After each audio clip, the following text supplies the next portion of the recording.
India. Put allot చేసిందంటే same allotment. Allotment is not new. Whether it is ONGC or rubber field or RIL field.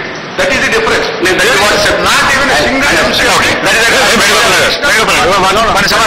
perception. It's a very good perception. మీకు miss వచ్చి వేరే వాళ్ళకి శారిటీ ఉంటుంది. మీ difference between ONGC and RIL మీకు తెలియకుండా ఉంటుంది. అందుచే లెట్ బి కరెక్ట్ దాట్. ఇవాళ నిజం మాటనే ఆనాడు ఓఎన్జీసీ మనకు 16 ఇస్తామన్న దాంట్లో ఆర్ఐ ఇచ్చింది కాబట్టి 10 remain the deficit. Now ONGC is not able to do it now. So RIL నడమంది వచ్చాడు. Immediately what we require is standard projects ఉన్నాయి ఇక్కడ. ఆ హామీ దొరకట్లేదు కదా కేశవరావు గారు. Standard is already got. What Eranadu says is very good. What he is saying is మన దగ్గర వేరే ప్రాజెక్ట్ ఉన్నాయి నా దగ్గర. Particularly కరీంనగర్ లోపల there is a NTPC is prepared for that. 8.5 Karimnagar అవసరం ఉంది. అది 8.5 ఉంది. కాబట్టి దానికి ఏమంటారు ఆ హామీ ఇప్పుడు నా ఎదురుగా ఉన్నది 37 అండి. 40 let us say 40 also what it is.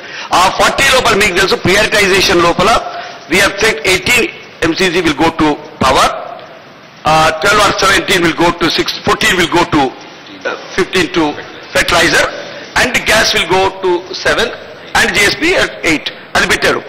ఈ ప్రజలు వారన్నట్టు transparent on what basis you have given. There is a regular thing. If you want RTA దగ్గర పోతే దట్ రూపల్ దొరుకుతుంది. లేదా వెబ్ లో పోతే 72 pages ఉన్నాయి. Why, on what basis they have given? So let us know. And pricing? Pricing? No, pricing I have come only to this. Now the pricing issue. The pricing issue regulatory agencies ఎందుకు all of them are becoming experts on the price now. The costing we have become such an experts. మనకు అన్నిట్లో pressure ఏంటి, అన్ప్రెషర్ ఏంటి, dual pressures ఏంటి, ఈ రెండిట్లో గురించి expert గా మాట్లాడకండి. Now if you think, if you have point, nobody wants to keep the gas in packet. That was a very dangerous thing. కాబట్టి ఇప్పుడు క్వశ్చన్ ఏమిటంటే all that is ఇవాళ empowered government had work for its own west Bengal అనో, ముగ్గురే ఎక్కడి నుంచి మెడ్రాస్ ఇచ్చారు, నలుగురున్నారు కాబట్టి మన వాళ్ళు లేరనో, లేదా ఎర్రనాయుడు కూడా పెట్టుకుంటారు. తప్పే ఉంది. Let us all put a thing and say why not Yerrannaidu also. No, I'm very seriously telling you. మనకి ఎక్కడైనా టెక్నికల్ లోపల ప్రైసింగ్ లోపల తప్పు జరుగుతుందంటే if you are able to point out as you had pointed out, these are points for the pressure. ఇవాళ మీరు అన్నట్టు first మీరు చెప్పినట్టు ప్రభాకర్ గారు, వీఆర్ నాట్ సెయింగ్ ఎవరికి ఇవ్వకూడదని. So what is our requirement మీరు చూసుకుందాం. సిటీ గ్యాస్ మీకు చెప్పినట్టు 1 మీరు ఎంసీడీ కూడా పెట్టాలనుకుంటే కూడా 25,000 to 30,000 is what is required for lining. ఇది ఎట్లుందంటే మధ్య సబ్బు దొరుకుతుంది, దాన్ని యూజ్ చేయడానికి మనం 300 రూపాయలు ఖర్చు పెట్టుకోవాలంట. ఆ తీరుగా చేయకండి. Whatever the requirement of Andhra is concern, there is 40 MCD year, we can't do anything. City కూడా we don't have a magic wand to get more. Today whatever the gas is there, Andhra will get whatever it wants. మీరు చాలా మంచివారు, ఈ రాష్ట్రం యొక్క ప్రయోజనాలు అర్థం చేసుకున్నటువంటి వారు కాబట్టి మీరు ఇంత చక్కగా బాగా చెప్తున్నారు. మీ మంత్రి గారు మీ రాజ్యసభలో మీ హౌస్ లో అంత స్పష్టంగా ఎందుకు చెప్పట్లేదు? మరి అసలు ఏం చేద్దాం సార్, మీకు తెలుసు తెలుగు చెప్పలేదేమో ఇంగ్లీష్ చెప్పలేదేమో. ఆయన చెప్పి 2 pages చెప్పిండు. See, to explain to you people sitting at NTV, perhaps you want 7 days to say. ఆయన చెప్పిండు మీరు అడిగితే మళ్ళీ కేశవరావు గారు ఏం చెప్పినా నాకు అర్థమయ్యేలా చెప్పాలి కదా.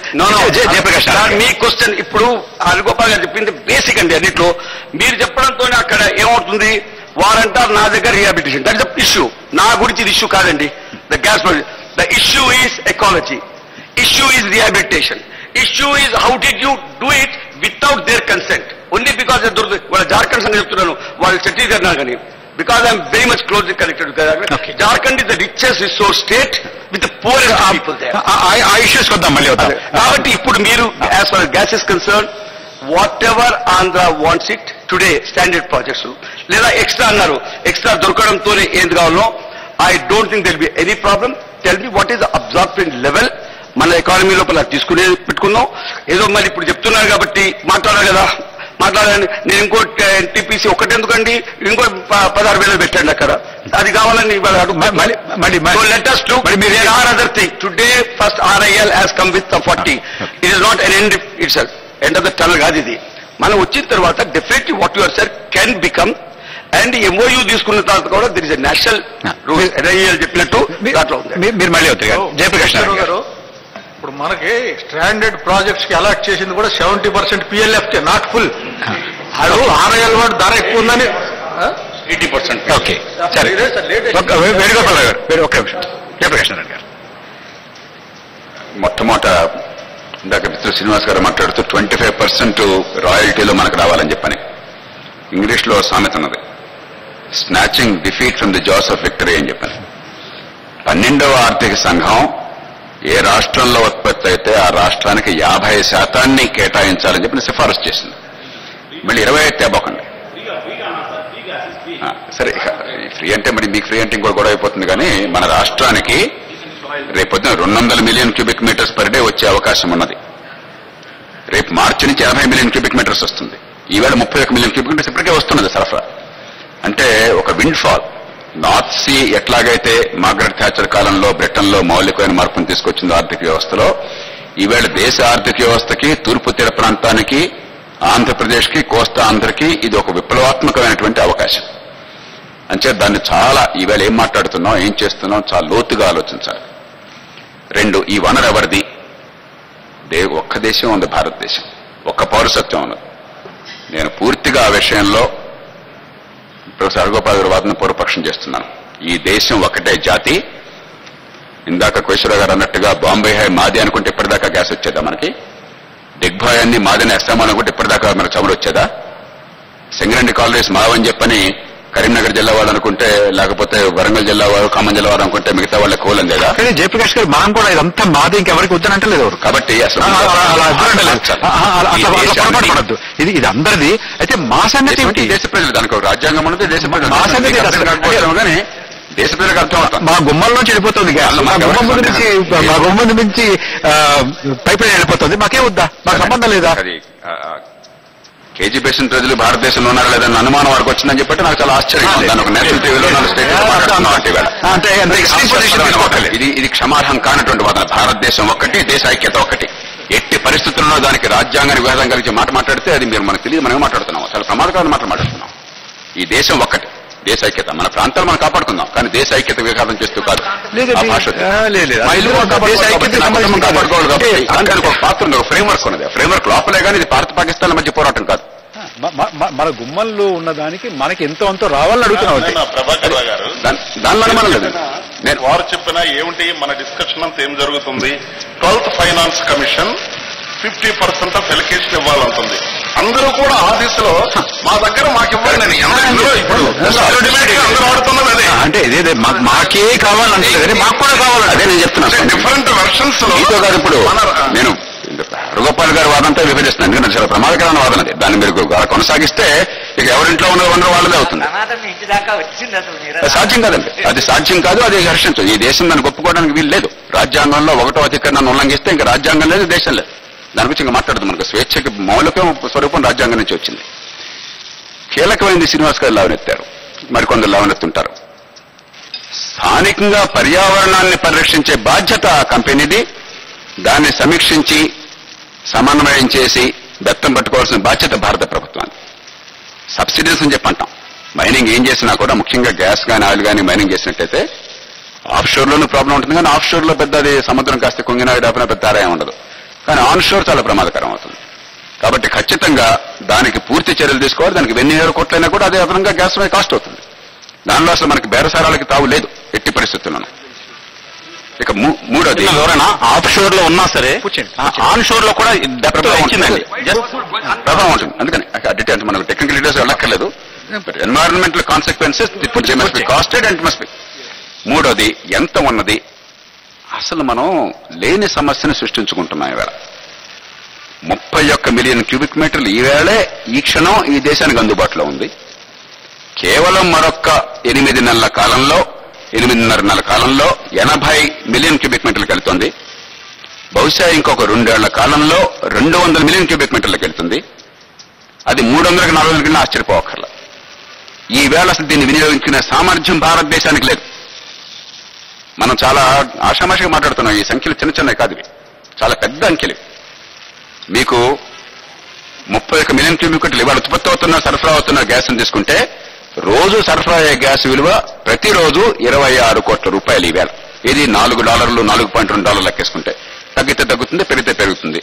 ఇదే ఇంకో ప్రాంతంలో అయితే 1500 కిలోమీటర్లు తీసుకెళ్తే $5 దాటుతుంది. కాబట్టి ఇంకొంచెం ధర పెరుగుతుంది. ఇప్పుడే అంటే 200 మిలియన్ క్యూబిక్ మీటర్లు వచ్చేదానికి దాదాపు ఖాయంగా అంత వస్తుందని తేలుతున్నది. అంత వచ్చే నాటికి రోజుకి 160 కోట్ల రూపాయల గ్యాస్ ని మనం ఇక్కడి నుంచి సరఫరా చేయగలం.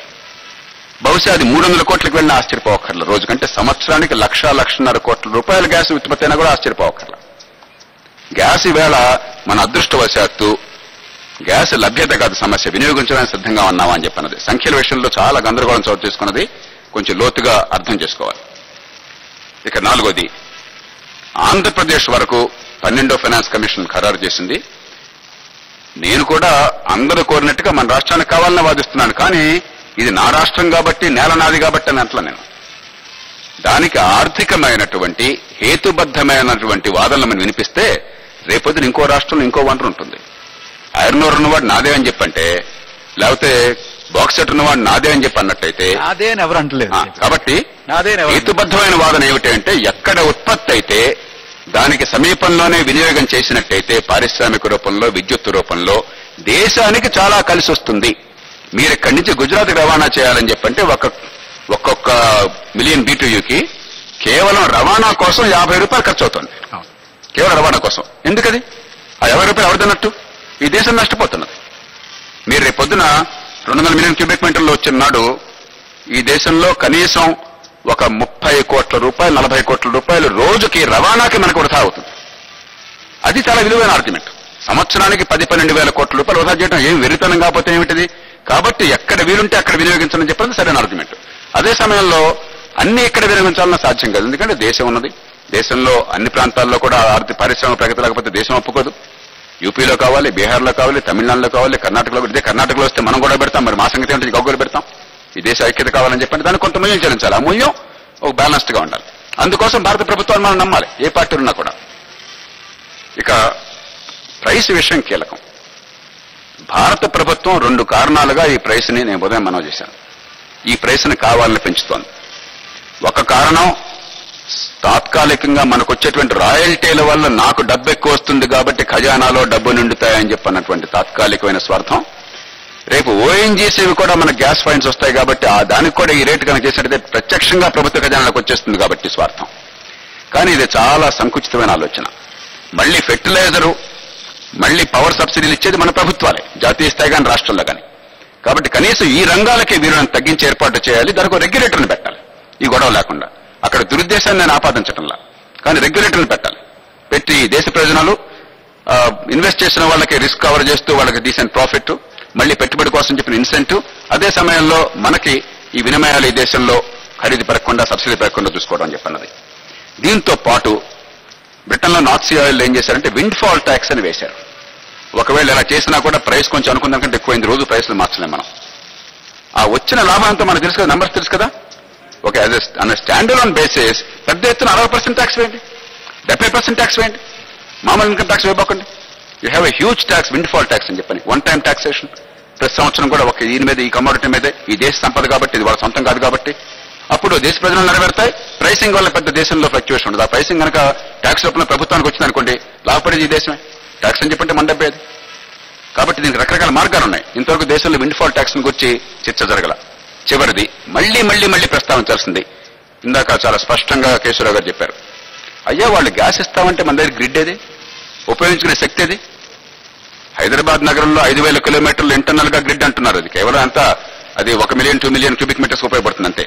కానీ పారిశ్రామికీకరణ కోసం చెప్పని మ్యాసివ్ గ్రిడ్ రాష్ట్రంలో ఏర్పాటు చేసుకోవాలని చెప్పంటే కొన్ని వేల కోట్ల రూపాయలతో పని అయిపోతుంది.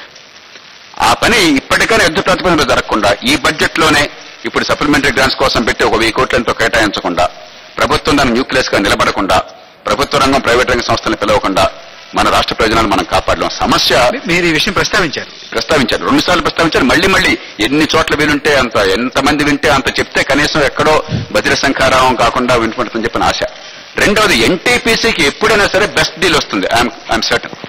ఓఎన్జీసీ నుంచి కానీ, మరో రకం నుంచి కానీ, లేకపోతే రిలయన్స్ నుంచి కానీ, కేఎన్ నుంచి కానీ బెస్ట్ డీల్ ఎన్టీపీసీకి వస్తుంది. వాళ్ళకి ఆ స్ట్రెంగ్త్ ఉంది, గవర్నమెంట్ ఆఫ్ ఇండియా చేస్తారు.